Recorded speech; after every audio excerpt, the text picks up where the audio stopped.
Juan 14, 1-4, 6 at 7. Huwag mabagabag ang inyong puso. Sumampalataya kayo sa Diyos, sumampalataya rin naman kayo sa akin. Sa bahay ng aking ama ay maraming tahanan. Kung hindi gayon, sasabihin ko ba sa inyo na ako'y paparoon upang ihanda ko ang lugar para sa inyo? At kung ako'y pumunta roon at maihanda ko ang isang lugar para sa inyo, ako'y babalik at kayo'y tatanggapin ko sa aking sarili, upang kung saan ako naroroon, kayo rin ay naroroon.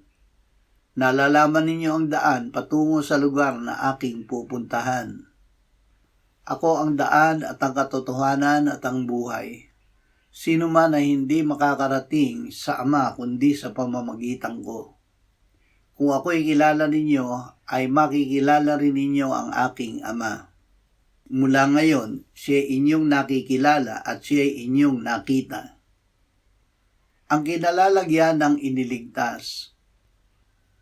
Ang Diyos palibhasa ay mayaman sa awa dahil sa kanyang malaking pag-ibig sa atin. Maging noong tayo'y mga patay sa ating mga pagsuway, ay binuhay niya tayo kay Kristo at pinaupong kasama niya sa sangkalangitan.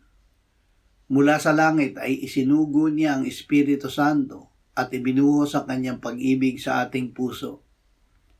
Si Kristo ay nananahan ngayon sa atin dito sa lupa sa pamamagitan ng Espiritu Santo.